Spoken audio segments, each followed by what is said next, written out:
Welcome to the Hollywood in Toto podcast, the right take on entertainment. The HiT cast offers a weekly look at Hollywood from a conservative point of view. Sick of media bias infecting Hollywood headlines? Tired of stars insulting your views? HiT has your back. Now, here's your host, Christian Toto. Welcome to episode 112 of the Hollywood in Toto podcast, the right take on entertainment. This week we're speaking with comedian and podcaster Jamie Kilstein. Jamie may hail from the left, but he's not afraid of hearing views from both sides of the aisle. I think you're going to absolutely love hearing his thoughts on comedy and politics and so much more. You know, an entire generation grew up loving the Star Wars saga. Count me in that group. Today, many movie fans are done with the saga, thanks in large part to a lackluster Last Jedi and something more indefensible than just a weak sequel. Star Wars got woke. The franchise delivered Mary Sue characters, attacks on the rich, and other virtue-signaling affairs that changed the series in the minds of many. Count me in that group, too. I remember seeing Star Wars 4 times in the theater. I almost lost my mind when The Force Awakens was going to come up, and the critic screening nearly overlapped on my vacation plans to Mexico. I was in a panic. My wife still laughs at me about that. But you know what? Today, the thought of Star Wars Episode 9 fills me with nothing. Emptiness. I'm sorry. The spell is broken for this fan, and I bet I'm not alone. And that brings me to the MCU, or the Marvel Cinematic Universe, to non-nerds. The series has been a spectacular success. It goes without saying, right? But is that magical run about to end, and for similar reasons to the Star Wars decline? Hear me out. Captain Marvel, the most recent film in the MCU, is so awash in feminist virtue signaling. It's also the most creatively drab entry in quite some time. Kevin Feige, the genius pulling the MCU strings, he says Captain Marvel is the key to the series' next stage. Need more? Feige is also fully behind the Chris Evans Twitter feed and all his leftist activism. He's like the real Captain America, he says. Really? Ask those Covington kids, which Chris Evans dragged across the coals on social media. I wouldn't think he's Captain America-like in that instance, that's for sure. So, if we're reading the tea leaves, it could mean the MCU is about to go woke. Now, I don't think that's really going to happen with the Avengers Endgame feature. That one's already locked in. It's going to end that particular series. I don't imagine there's going to be much, if anything, that's political about that. It's just about bringing down Thanos, and of course it's about time. But after that, are we going to see more woke storytelling like Captain Marvel? Did Feige create this amazing universe only to weaponize it in its second decade? If so, you might see the Star Wars effect hit the greatest superhero franchise ever. And what a shame that'll be. You're listening to my daddy's podcast. He still sleeps with the nightlight on. Here's the HiT tweet of the week.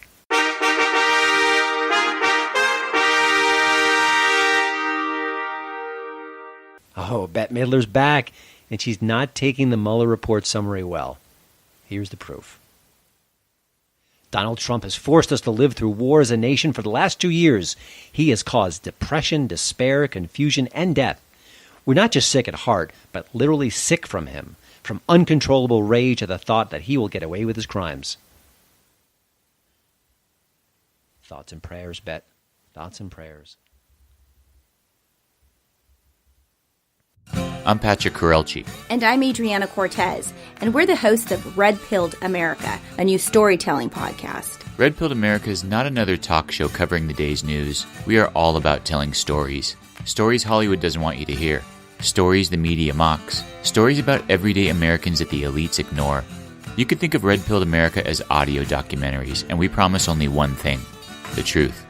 Visit the iHeartRadio app right now to listen to Red Pilled America. My HiT tip of the week is Bad Day for the Cut. I found this movie on Netflix when I was surfing around in the middle of the night, just stricken with insomnia. I thought, well, sounds interesting. It's got that vigilante edge that I like so much. This Irish thriller follows a middle-aged man named Donald who lives with his elderly mother. One day he wakes up to find his mother lying in a pool of her own blood. She's gone. But why? Why would someone attack and kill an old lady? The answers come at us in random ways, building to a really original, fresh take on the Vigilante franchise. Now, our hero, played by a lot of conviction by Nigel O'Neill, ends up tracking down the bad guys who killed his mom. But along the way, he learns about himself and her really interesting dark past. Now, Vigilante movies always get my attention. I was shocked that Peppermint, last year's movie with Jennifer Garner, was a complete dud, but they're the exception. Usually, even a mediocre Vigilante movie gets my appreciation, if not complete applause. But Bad Day for the Cut goes deeper, and I think it starts with the main character. He's not a Schwarzenegger type at all. He's a middle-aged guy. He's a little sad, too. He's living with his mom, doesn't seem to have a romantic life of any kind, just kind of going gig to gig. He's just the last guy you'd expect to be in a movie quite like this. And some of the other character developments are pretty good, too. Some of the twists are a bit forced. It seems a little bit hard to believe they're all happening, especially in connection to the villain here, who is definitely unconventional, but for the most part, that connects, too. I really like Bad Day for the Cut. The ending may leave some people upset. Not that they're angry, but that they want something different or even more. But given all of that, it's really worth your time.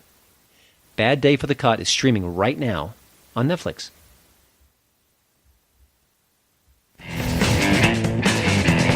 You're listening to the Hollywood in Toto podcast, the right take on entertainment.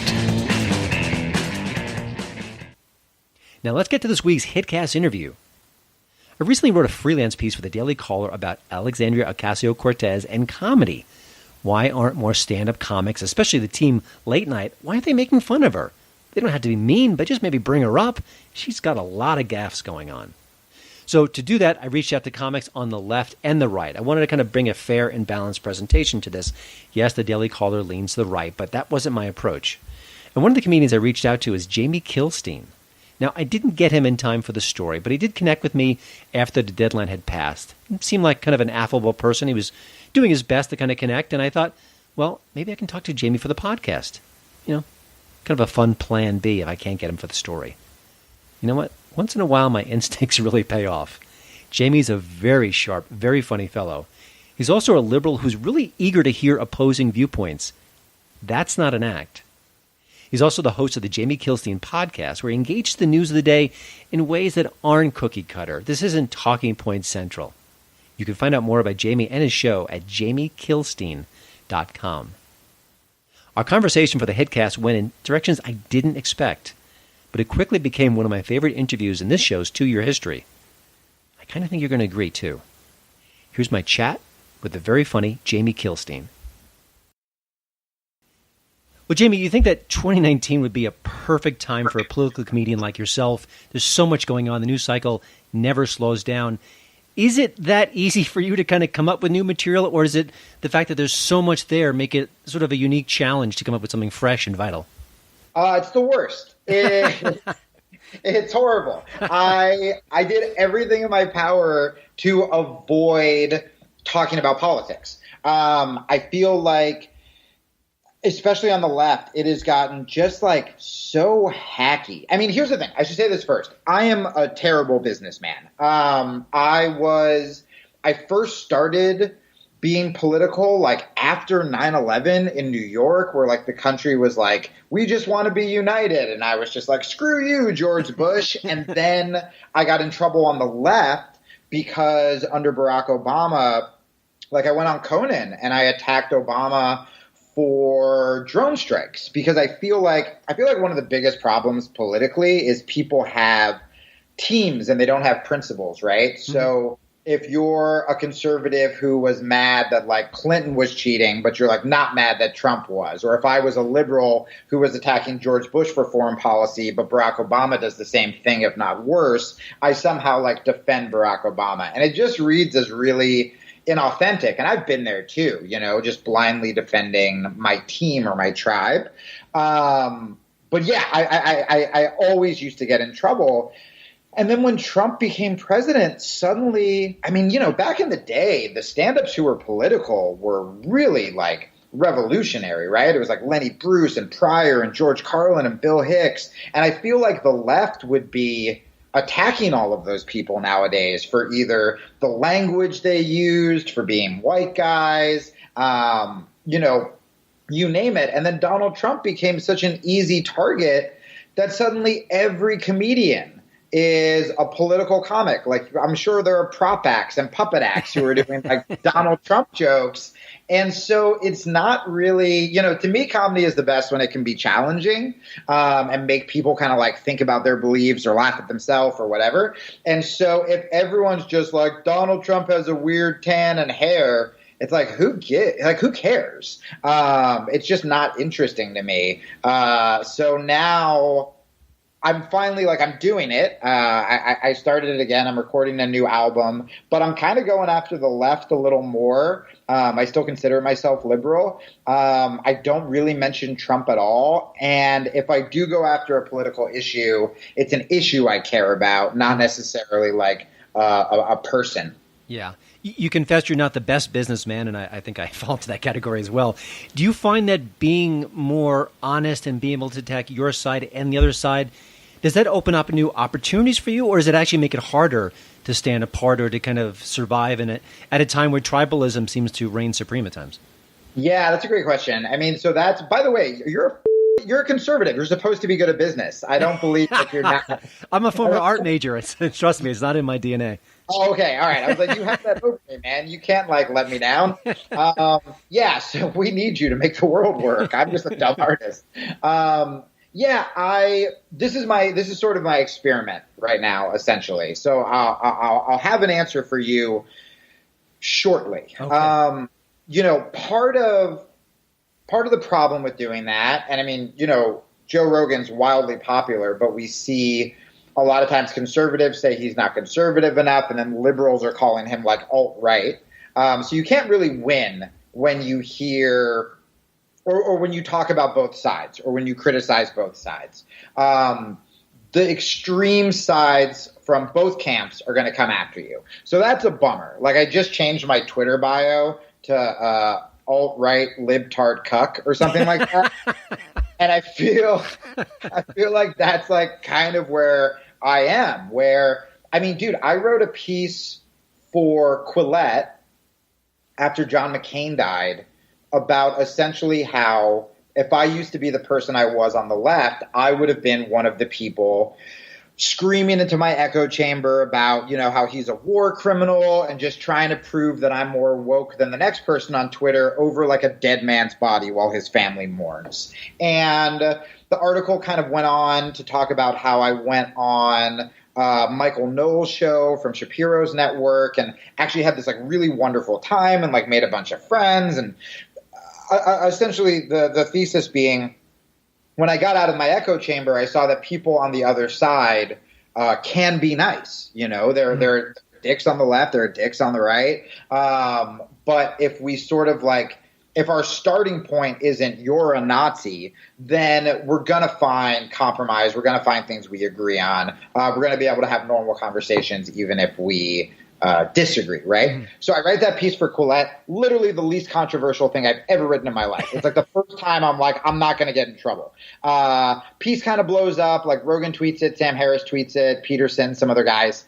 And all of my old friends on the left, verified Twitter journalists are not only calling me alt-right. I got called transphobic, and I don't mention trans people in the article. Like, it's not there. I have stand-ups defending trans people. Mm-hmm. But that's kind of where we are when you dare sort of step your foot into the center. The good news is I believe that there are a ton of conservatives that don't align with Donald Trump. I think there are a ton of liberals that don't align with Hillary. I think there are other liberals that don't align with Bernie. I think there are a lot. And I think there's a larger group who would rather be outside off their phones petting strangers' dogs than shouting talking points at each other on Facebook, which is never going to convince someone you disagree with to agree with you, right? So I think from a business point of view right now, not the smartest. A lot of shows that are taking off are, more partisan liberal comedy shows or whatever.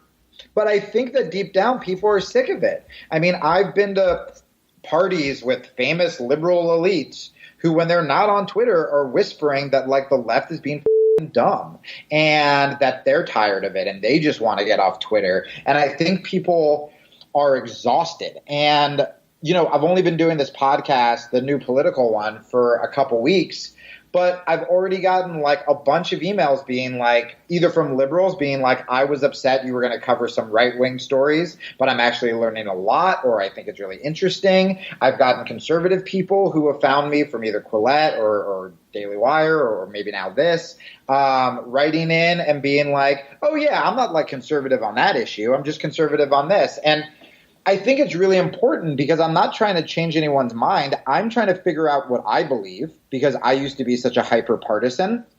And I'm finding that I am a lot more moderate on issues. And I've always criticized the left, but now the left's just gone like totally insane.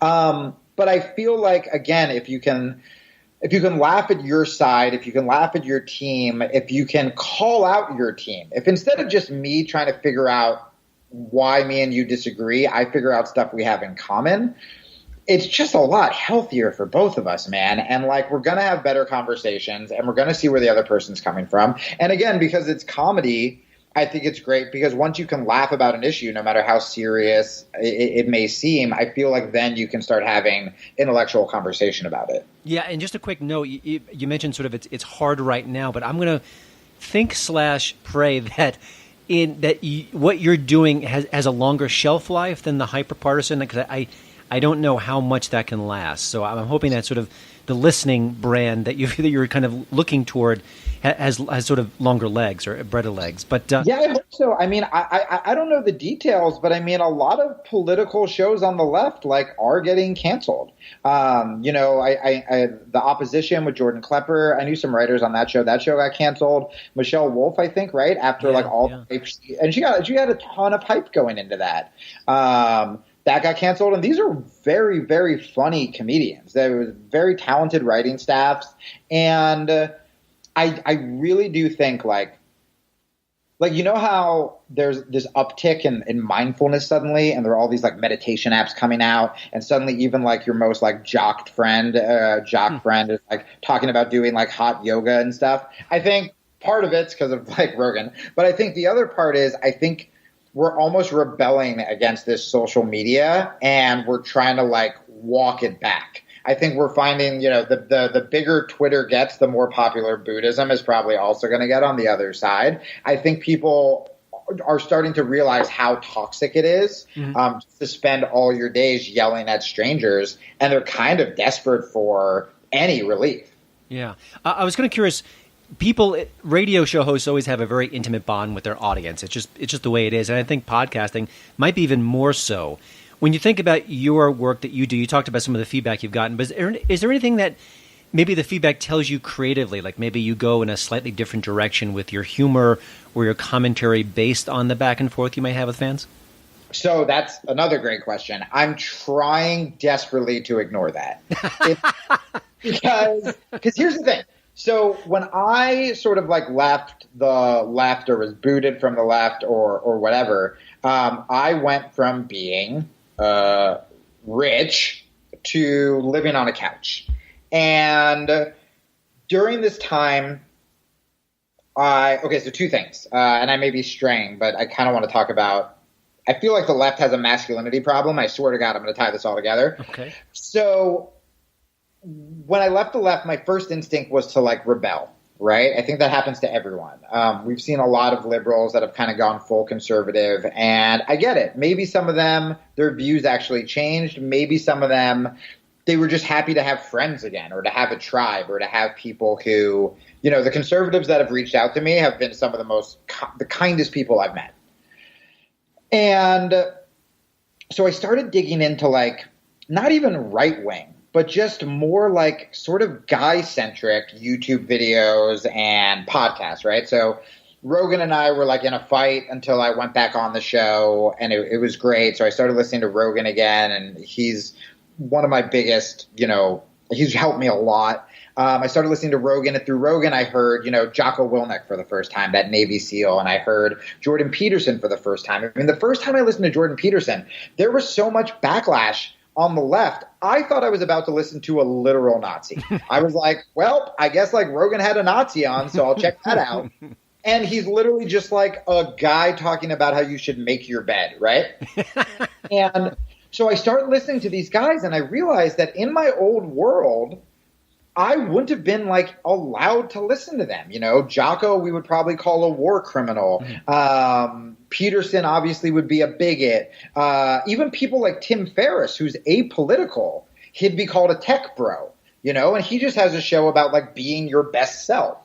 And I started listening to all of this, and I realized that on the left, there aren't a lot of guy role models who talk about masculinity as a good thing. So what happens is you either drive all these young men away who they go, well, we're not wanted here, or you have all these men that are ignoring the good parts of masculinity, you know, being tough, like defending your family. Like, you know, with Peterson, I literally got so into him literally because he was like, make your bed and walk confidently. And I'm a 36-year-old man. And I'm like, oh my God, I got to make my bed. And like, it just hit me like so hard. Or people like Jocko talking about discipline. You know, I feel like liberals think that Republicans have the kind of like the lock on words like family and toughness and pull yourself up by your bootstrap and honor and strength. It's like, those are good words. We should all want to use those words. And so it started to really, really help me. Now, back to your question, that leads to a turning point because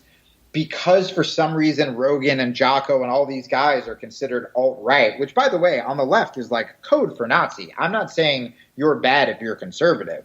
That's what they consider it. What happens is then YouTube will start linking you to actual, like very like more alt-right, more conservative than I am videos. And so there was a temptation to go down that wormhole because that's how I would have made a ton of money right away. And I had people talking to me about book deals. And if I wrote a book that was like, why I left the left and the right is right, the president of books would have handed me a check for $1 million.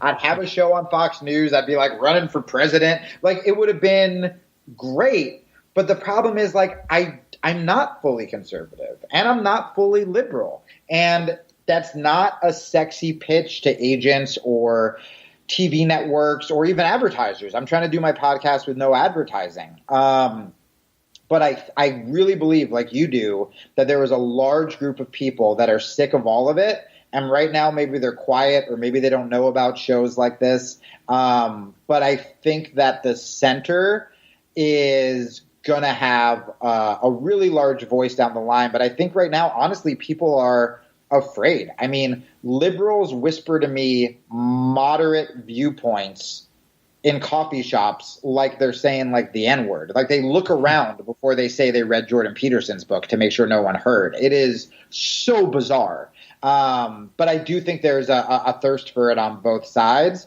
And so I really hope, like, I'm trying to like keep integrity intact and not sell out. I've never said anything I don't believe on the show. You know, I hope it works, man. Yeah. And also you're working with Patreon so the fans can support you directly. We'll give more information about that shortly.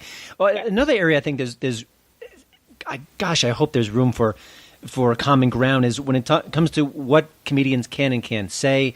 I've heard John Cleese, who's a man of the left, really kind of hammer the political correct scolds, and Tina Fey has done so, Chris Rock, Jerry Seinfeld, although he's pretty apolitical. Where do you think, I don't want to go into the whole should it happen, because I would imagine, I think you or I are on the same page, you know, comedians shouldn't be scolded for telling a joke, but how do you rectify that? How do you kind of push the culture in a direction where, hey, you can tell a dirty joke or you can say something that's provocative and shocking and not have to apologize the next day? I mean, I'd like to see that happen, where we can just be outrageous again and just know, hey, it's a comedian. He's trying to make you laugh. She's trying to be funny. And if it sort of misses the mark, it's okay. It's still a joke. Yeah, I think a lot of people are terrified of online backlash where, you know, like Louis C.K., who did more than tell an offensive joke, right? We saw, no matter how you feel about the Louis thing, we saw not only did he get canceled and banished, but there was a call that if you were a comedian and you didn't denounce him, you were pretty much the same. You might as well have been like whipping it out, right? And the same thing kind of happens with offensive jokes now, where we're digging up, like Kevin Hart's a really great example. We dug up a tweet from like 10 years ago that he said, and he lost his job hosting the Oscars. And I feel like, so two things. One, just us as a species, if we are just constantly looking to take down successful people, and we're not looking for the good in people, and we're not looking at all the things that Kevin Hart has done recently, or that he was like a young, struggling black comic who worked his ass off to become one of like the richest people in the world. And instead, we're so desperate to take these successful people down. And look, man, I did that too. Like when I was like total social justice warrior, like I resented anyone who was rich. I resented anyone who was more famous than me. I went after Daniel Tosh for telling these rape jokes. I went back on pretty much everything I believed in with comedy. And the reason I did is because I finally had a tribe, and I had fans, and I had people that validated me, and I had depression. And so when I tweeted something, to take down someone more successful, and I got a bunch of retweets, it made me feel good. And I think that the majority of people who see these jokes aren't offended. I really don't think – look, I feel bad for if there was a gay kid who's a fan of Kevin Hart and he saw those old tweets, him being heartbroken and being like, Kevin Hart doesn't feel that way anymore. That kid I feel for. Mm-hmm. But all of the straight media personalities that are just trying to rile up drama and go after Kevin Hart, I think they're full of shit. I don't think they're actually offended. I don't think they look at their Twitter and see that tweet and gasp and clutch their pearls and go, oh my, I can't even go outside today. Like I'm going to be in danger. Like I don't think anyone actually believes that. They're going along with the mob. They're going along with the horde of other pretend offended people. And so to go back to your question, I became a comedian. Whenever I used to do interviews and people were like, so were you the class clown? I'm like, no, the class clown beat the shit out of me and called me gay, and I went and cried in the corner and wrote jokes in my notebook because I couldn't defend myself. A lot of times comedy or comedians are the broken people. We see that with like all these like terrible suicides, and a lot of us are depressed, and a lot of us are struggling, and a lot of us are really empathetic, so we feel pain more.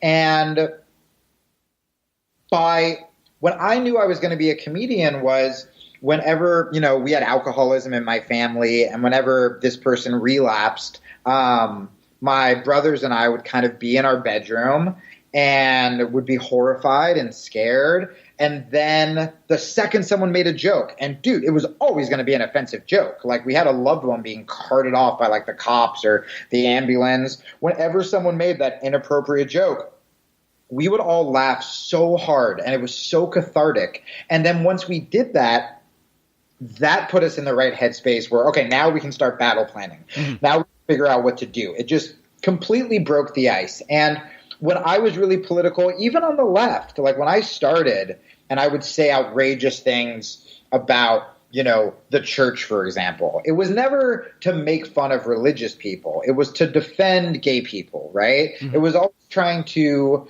defend somebody and showing the hypocrisy of more powerful people. And when you can show that hypocrisy, then you can go, oh, okay, maybe I shouldn't hate gay people, or maybe I shouldn't, whatever. And so by censoring comedians, or by making comedians self-censor, they're going to stop going after the really, really important, scary topics. And everyone's just going to go back to talking about airplane food, or just making easy Donald Trump jokes. Why is it okay for the left to make a bunch of Donald Trump jokes, but it's not okay for like the right to say something about Nancy Pelosi? Why, when I criticize if I call Bernie Sanders old, that's okay. But if I said I don't support Hillary Clinton, I'm a sexist, right? You're not a feminist. I said this on stage once where I was like, when you get called, when someone says you're not a feminist for supporting Hillary Clinton, it's like, wasn't she involved in like a bunch of wars that killed thousands of women? It's like, first rule of feminism, don't kill the women. Like, you can't, it's insane. And to me, it's also more patronizing to women and more patronizing to minorities to be like, they can't take jokes. You know, it's like the classic when a comedian makes a joke about race, a lot of times it's the black people in the audience that are laughing, and it's the white people who are kind of feigning outrage, looking around to see if it's okay. Like, that's an old stock thing that comedians would point out in audiences. So do I think you should get up stage and start spewing like hate speech? No. But I think in order to tackle controversial issues and important issues, you're going to stumble. And you need to have the creative freedom to do that, or else we're just destroying the art. Yeah, and I've heard as many. I talked to Jay Moore a while back. He said that the stage is my workshop. It's where I kind of tinker with things. And if I tell a joke today and it doesn't do well, I may kind of change the wording tomorrow, and maybe it hits. And then all of a sudden, I turned a mediocre joke into a great joke. But I needed that space to kind of make it happen. And without that space, I'm not as good as I could be. Yeah, exactly.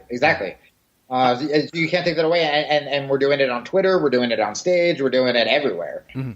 Do you find that in talking to different comedians that, pushing ideology aside, are they getting frustrated by this atmosphere of you can't say this? And I mean, are they kind of pulling you aside and say, yeah, I know what you mean? Or is there sort of a boiling point where the comedians just say, I've had enough of this?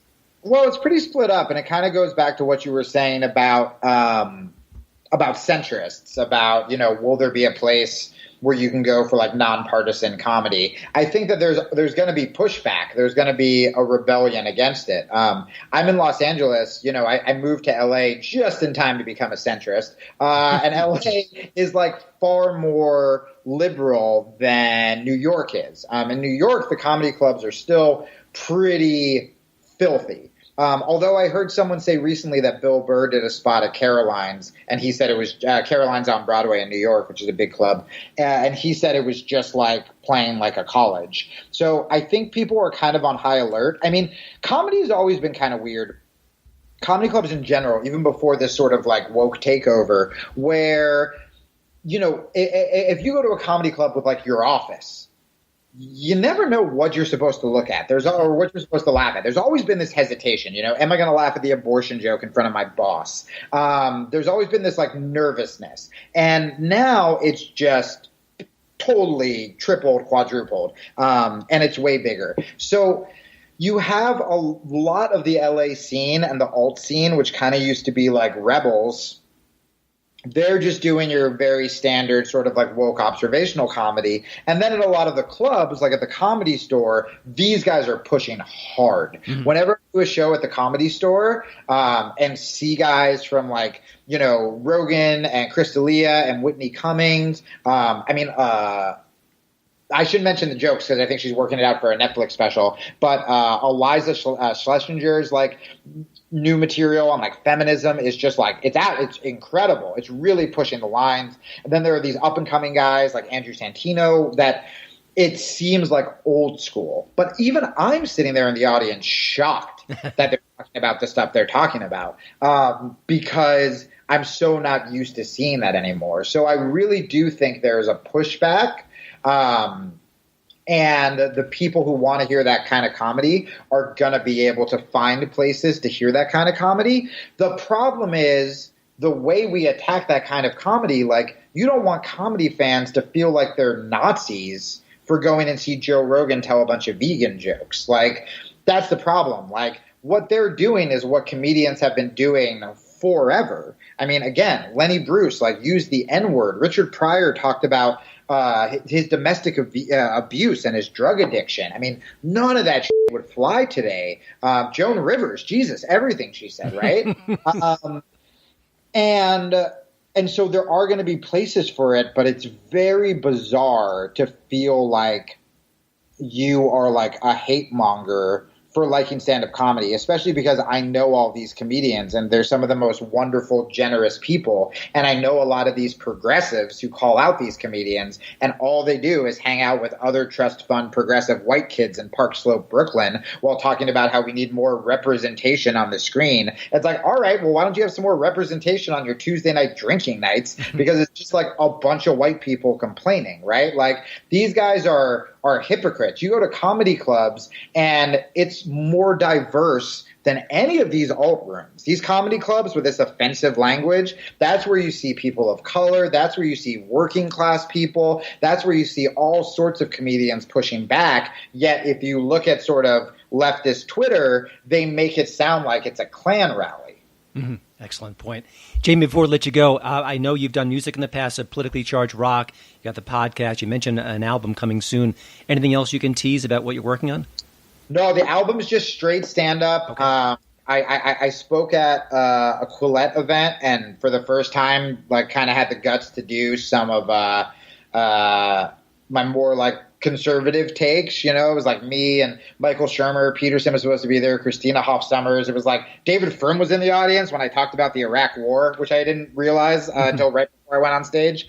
And it went really well. That essentially I just got to have the balls to keep doing it, you know? And so the CD is going to be a real mix of that. I'm about to do a tour with James Altucher, who's a comedian, but also has this really huge, great business podcast. So we're going to be touring in June. But the thing I'm focused on the most is I almost quit doing the podcast. It wasn't political at all. And then I finally, 2 weeks ago, you know, my girlfriend and I were talking and just had this like moment of clarity where it's like, I'm good at it. I'm funny when it comes to politics. I think both sides are full of shit a lot of times. And instead of quitting, I just decided to do a show 5 days a week. Here's the biggest selling point. It's only 20 minutes. You don't have like 20 hours of comedy podcast to catch up on. So I just talk about the headlines from the right and the left for 20 minutes, make it funny, then beg people if they disagree with me to write in, which they have, and actually consider those thoughts and let it be a place where people can have honest, funny dialogue without feeling attacked. So that's kind of the thing I'm the most excited about to promote. Excellent. I know it's just conversation, but it is music to my ears. I think a lot of other people too. But Jamie, thank you so much for joining the HitCast. Please give the Jamie Kilstein podcast a listen on iTunes, Stitcher, and Spotify. Or if you want even more content, sign up to his Patreon site. That is just $3 a month. That is a pittance. Go to patreon.com/Jamie Kilstein podcast. You could also follow Jamie on Twitter at Jamie Kilstein. And of course, all of these links will be on the show notes page at hollywoodintoto.com.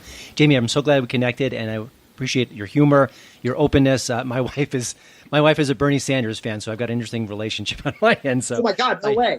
yeah. The 2016 election was interesting. So that's a story another day. At some point. That's amazing. That actually makes me very happy. Yeah. Cool. Well, I'm so glad I found you. I'm gonna start following your stuff too. And let's stay in touch, man. All right. Thanks again. Well, thanks again for listening. Don't forget to check out HollywoodInToto.com for both the show notes and, of course, the latest entertainment news. Please follow me at Twitter at HollywoodInToto. And we'd love it if you leave a podcast review over at iTunes. See you next week.